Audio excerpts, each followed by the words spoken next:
Welcome to the special guest host series of the Trauma Therapist Podcast, where I'm going to be handing over the mic to some incredible guest hosts. In each episode, you'll hear fresh perspectives and unique insights to inform and inspire you, and all the while keeping the heart of this podcast alive. So sit back and enjoy. Today, I'm going to be handing over the mic to John Clarke. John's mission is to accelerate recovery from trauma, anxiety, depression, and addiction so that together people can create a more peaceful and connected world. As a trauma therapist, John creates a custom integrative therapy using a blend of evidence-based therapies, including IFS, EMDR, and somatic experiencing. Not only has he committed his professional life over the past 10 years to helping others, he's personally done the work over the course of 20 plus years in his own therapy journey and healing from his own trauma.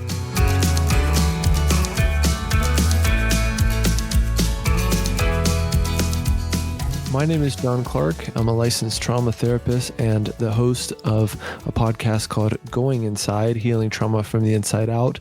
Today I'm guest hosting for Guy, and I'm hosting one of my favorite guests from my show, and that's Bob Falconer.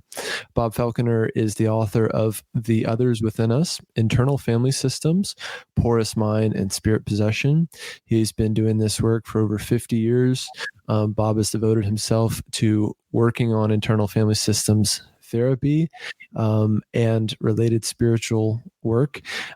He's attended all levels of the IFS trainings offered. He's been a program assistant more than 18 times, and I'm just going to let him fill in the rest or tell me what else people should know about him. What else? Oh, I've written quite a few other books. I have one coming out on Swedenborg, Emanuel Swedenborg, and the relationship between his work and modern therapy. Early next year, probably, and a bunch of other stuff. Yeah. We'll get more into your professional work and your writing, Bob. A little more on just kind of your personal story, if you don't mind, in terms of your history and how you eventually became a therapist and then involved or dedicated to trauma therapy and then IFS and all these realms. Okay. Yeah. I came from one of the real hell realm families, extreme big T trauma, in a middle-class church-going family. Both my parents were addicts. Dad sexually, physically, emotionally, spiritually, every way abused me, but he was a sadistic sex offender. Mom also was a sex offender. Dad often had his companions in crime living in the house with him, so it was often gang rapes and beatings. This went on throughout my childhood. Mom was institutionalized a few times when I was a kid. My brother committed suicide when we were teenagers. My father was murdered when I was 21. And, by all odds, I should be dead like my brother, in prison or living in a dumpster, a junkie, something in that department. And actually, I think I'm primarily a joy-filled being now and quite creative, and have worked with a whole lot of people early on, mainly men with histories like mine. So that's the real quick version. How did you survive it? Well, I think spirit intervened would be I'd like to claim I'm some heroic, great-souled being, but I think one way spirit intervened, one of the things my father would do, I got so I could become anesthetic. And people who work with severe child abuse know a lot of children can get to numb out almost any pain. I mean, they could put out cigarettes on me and I wouldn't flinch. The one thing I never could numb out was being suffocated unconscious. So that when my father discovered this, he did it a lot, being the sadist he was. Quite a few times when I was suffocated unconscious, I met a merciful female presence. And it was the only merciful, kind presence that I had ever experienced. And it was, just so wonderful. So, unbelievably wonderful. And then I would come to, and I would be being raped and beaten, and I didn't want to come to at all. And I actually came to hate that merciful female presence who kept sending me back. And I cursed her and cursed at her and hated her, and she disappeared. But she had appeared, and it was very powerful and very real to me. I don't know if those experiences qualify as near-death experiences, and I really don't care what labels anyone puts on it. They could even call it, psychotic stupidity if they want. It saved my life. Yeah. And then later on, it wasn't a pretty picture. With all that trauma and violence, pervasive, I was suicidal, never attempted suicide, but often was on the verge of it. And I'm more stubborn than a mule. So I tried every form of healing known to humanity, and stumbled through all these different things. And there were many, many, many different varieties of parts work that I worked with. A Gestalt at Esalen. I live quite near the Esalen Institute and been down there many, many times. And ego state therapy, Ericksonian hypnotherapy, ego state therapy with the Watkins, psychosynthesis, voice dialogue, Pia Melody's post-induction therapy, very important and underappreciated, I think today, underappreciated way of working. And then Dick Schwartz and IFS. And I think IFS is the most potent and respectful way of working with parts. And I think our mind is structured in a parts way. Yeah. Keep going on that, Bob, if you will, because part of how I came to know you is through your work and your name in the IFS world. But you have a particular kind of corner of IFS that you have dove deep into. Yeah, that's what I was going to say, but I'm from the South, so I was going to say that. Right. Yeah. I wanted you to say it. Okay. I don't mind. Okay. We're made up of parts. And I think there's a theorem in the mathematics of nonlinear dynamics that shows any system of a sufficient complexity has to be made up of contained subroutines that are sparsely interlinked. Well, anyway, whether or not that's mathematically provable, it's true of us. That's the way we're made up. We have these parts, typically experienced as wounded children and protectors and all these other parts. And then, according to Dick, we also have this self, which is this overarching thing which knows about all the others and is always calm and can't be damaged at all. And that was a life-changing message for me and other people with histories like mine, because we'd been told, basically you're garbage, you're damaged, you'll never be okay. Especially a lot of the attachment people would say stuff like that. Well, Dick came along and said, who you really are can't be dirtied, let alone damaged. It's like the sun after a storm, the clouds part, the sun is totally unaffected. That is who you are, that sun. So that was a very, very important message. But you start going inside and you spend enough time doing this, you meet these parts. Early on, they're all from your own personal lifetime. They're these encapsulated horror moments from your childhood and the protectors who formed around that. And as you undo all that, you start going in further and you would start meeting things that Jung would call archetypal. They're no longer from your lifetime.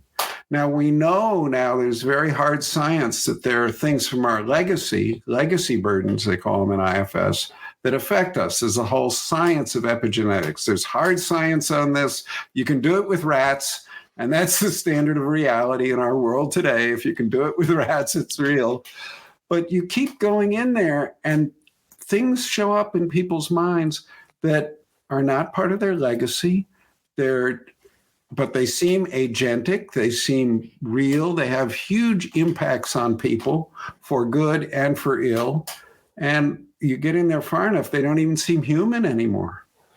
What in the world are these things? I mean, and even investigating in IFS, they call these things unattached burdens and guides. And everybody in IFS sort of knows about it, but they wouldn't even talk about it except in advanced trainings. And I, focused on it. And because I was one of the few people who would pay any attention to it, I got a lot of referrals. So I spent about 10, 12 years focused on this and wrote a book. And I've been semi-outcast, even though Dick eventually wrote a foreword for the book. They weren't happy that I was talking about this. It was too weird. I also have, I have a background in anthropology, my undergraduate degree and a little graduate work. And of course, spirit possession. God, I use that phrase among therapists and they go, oh, no, don't talk like that. Don't talk like that. It's amazing the reaction that gets. Well, for anthropologists, it's perfectly respectable to talk about spirit possession.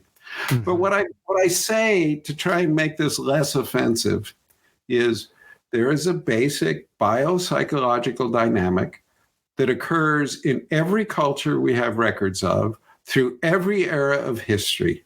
It can have huge effects for good or for ill.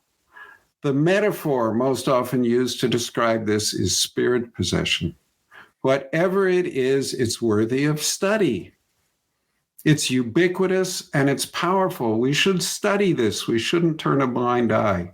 So I've been focused largely on that area for quite a while. Yeah. Bob, this is my third time interviewing you, but this time in a short format. So I want to be mindful of that. In your book, which I've read and I've used a lot of the principles from your book. In IFS, there's a protocol, the unburdening sequence. It's a pretty specific protocol. These are the steps that you generally follow to work with a part to unburden a part. It's a very potent aspect of the IFS model. In your book, you have a protocol of sorts for your steps that you've developed for working with an unattached burden. Can you talk about how you developed those and especially any fumblings along the way? Oh gosh, it's all fumbling. Okay. I don't even want it to be a protocol yet. I want it to be notes toward maybe. Because somebody said, I can't remember who said it. They said, because I'm exploring such new ground, I know I'll be wrong, but I hope I can be usefully wrong. Yeah. I can suggest something that other people can build on to get to something more true. I know I'm wrong about a lot of this stuff. It's just such new ground. Of course I'm going to be wrong. So I don't want this to be taken as a protocol. And I know a lot of people do, and they go, oh, we're going to go A, B, C, D, E, and F. This is what Bob said. And I'm going, oh my God, no, please. Pay attention to what's in front of you. I think there are two primary things. If there's some kind of negative voices and schizophrenics, if there's something like that going on for you, it only has power inside of you when you're afraid of it. And they're really, really good at scaring you. They know all the buttons to push. Just like your mother, they know how to push your buttons. So the thing is, you don't want to bulldoze over all the scared parts of you. You want to find them and love them until they're very comfortably connected to self, to who you really are. And then you can move forward with these things. So that's the number one principle. These darker energies only get power by scaring us. Number two is, it's probably a part. Assume it's a part until you know for certain it's not, that it comes from somewhere outside your own personal history. And there's a whole bunch of stuff you can do about that. But it's a big mistake to try and throw out something that's really part of you. And a lot of times things like suicide are parts who are wanting to protect you. Very often a suicidal part is saying, I'm your last defense. If the pain is absolutely unbearable, I'll take you out. I'm here at the very edge of disaster. That's a heroic part. That is not something you want to try and throw out or get rid of at all. Another thing I'll say about these things, most of them are positive. I've focused on the negative ones because of sort of the business I'm in. People don't come to me saying, wow, I've had this great experience. Some do, especially now more and more. And how do I integrate it? But if you look at psychedelics, many, many, many people, especially with the DMT containing psychedelics, psilocybin, ayahuasca, DMT itself, NN-DMT, 5-MeO-DMT, at least half of them are meeting conscious agentic beings. They're meeting intelligent beings they have interactions and dialogues with. Now, this is very uncomfortable. People don't like this. Some of the researchers are like completely freaking out because this so doesn't fit our worldview. The point about this, they're overwhelmingly positive. 80% or more. The descriptors checked in like the Roland Griffiths, John Hopkins questionnaire, most often used descriptions. Descriptors are guide, benefactor, teacher, stuff like that. So access to this realm, you call it the archetypal realm or the transliminal realm or any fancy name you want, is overwhelmingly beneficial, but it also can be dangerous. And there's nasty stuff out there that gets into people, especially in psychedelic sessions, because that seems to open people up to these kind of influences. Staying along these lines of positive entities in our systems, for people wondering, how do I connect with, call it a spirit guide, and or how do I help my clients connect with the spirit guide? Can you give us some basics to start with? Okay. Yeah. And your audience won't like this answer, but I think it's true. Good thing it's Guy's audience, so I'm okay. Guy's audience. The best way to connect with these kind of energies is to find all the parts of you who don't want to connect with it, who go, this is a load of hooey. I'm not going to have anything to do with this. This is ridiculous. And this is scary, whatever the negative response is, and gently and lovingly welcome all those parts in. There is a fancy name for this in the history of religions. It's called kenosis, or kenotic spiritual practice. Basically, the idea that the fastest way to approach the divine is to find all the parts in you who don't want to. I think that another name for this is constraint release. You remove the constraints, and it's sort of dirty work. It's like being a garbage man or something, So people want some more grand answer. There's a beautiful thing out of Swedenborg, and he said at one point, many people think spirit is some exotic bird of paradise. We have to go all the way around the planet into some jungle and to pursue this. He said, no. She is right here. And she so wants you to see her that she's brushing your eyelids with her wingtips. And it's us. It's us who ain't seeing. There's a line from Meister Eckhart, God's always here. It's us who went out for a walk. So I think it's like that. And we have to look at the parts of us who don't want these experiences. Yeah. Bob, we're only 2 minutes left. Luckily, we've spoken for a few hours on my show over at Going Inside, so people can look that up if they're interested in hearing our conversations. For people that want to know more about you and your current work or how you help people, can you say a bit about that, and then I'll wrap us up? Okay. My website is robertfalconer.us. There's all sorts of free stuff there.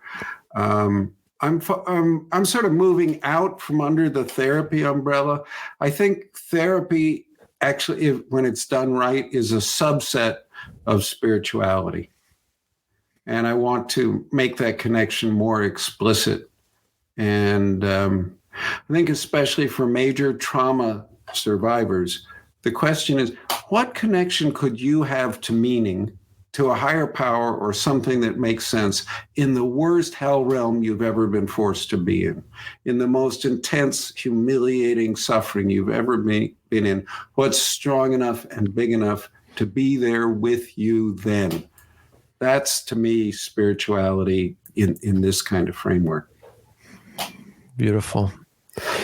Bob, thank you so much for doing this. We are on our best behavior with 40 seconds left. So I think we've pulled it off despite all odds and the temptation to go for hours. So thank you again, Bob, for doing this. Thank you to Guy and his audience here for letting me be a guest host on the show today. And for folks interested in my work or Bob's work, I'm sure you can find links or look us up. So thank you again, Bob, for doing this. And I look forward to our next conversation. Okay, bye-bye. Thanks. Thanks.